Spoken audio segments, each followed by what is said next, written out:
बहारों फूल बरसाओ, मेरा महबूब आया है, मेरा महबूब आया है। चेहरे पे गिरी जुल्फें कह दो तो हटा दूं मैं, गुस्ताखी माफ। जान पहचान हो जीना आसान हो, दिल को चुराने वालों आंख न चुराओ, नाम तो बताओ। जान पहचान हो। भारतीय फिल्म संगीत के इतिहास में कुछ ऐसी जुगलबंदियां हैं जिन्होंने संगीत की दुनिया को हमेशा के लिए बदल दिया।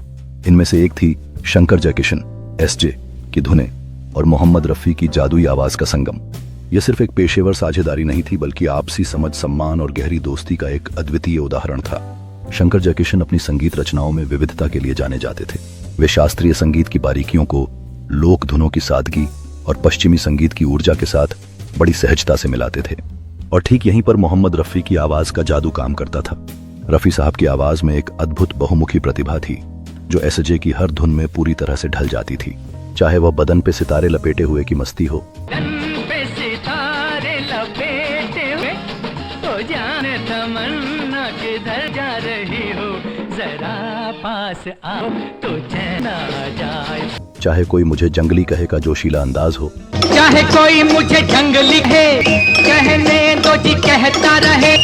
हम प्यार के तूफानों में घिरे हैं, हम क्या करें। दिल तेरा दीवाना की रूमानी भावना हो, दिल तेरा दीवाना है नो, दिल तेरा दीवाना है सनम। या तुमने पुकारा और हम चले आए का भावुक पुकार।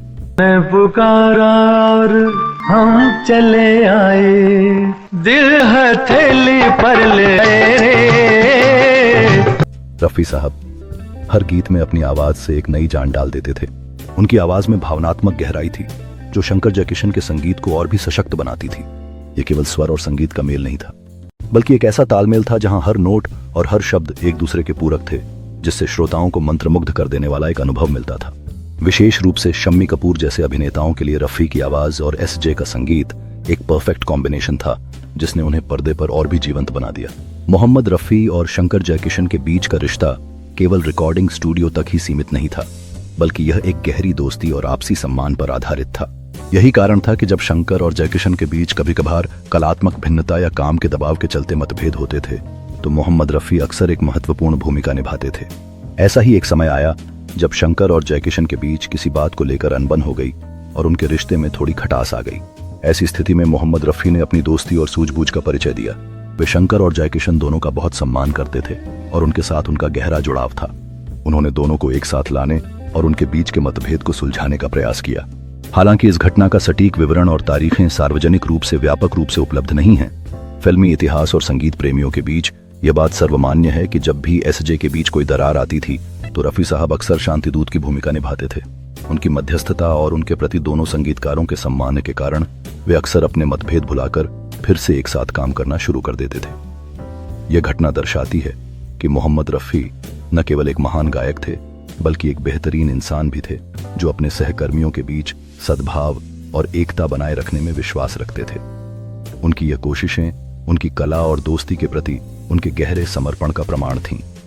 शंकर जयकिशन और मोहम्मद रफी की यह तिकड़ी न केवल अनगिनत सुपरहिट गाने देने के लिए जानी जाती है, बल्कि एक दूसरे के प्रति उनके सम्मान और अटूट रिश्ते के लिए भी उन्हें हमेशा याद किया जाएगा। दोस्तों, वीडियो को लाइक, शेयर, कमेंट जरूर करें और चैनल को सब्सक्राइब भी जरूर करें। धन्यवाद।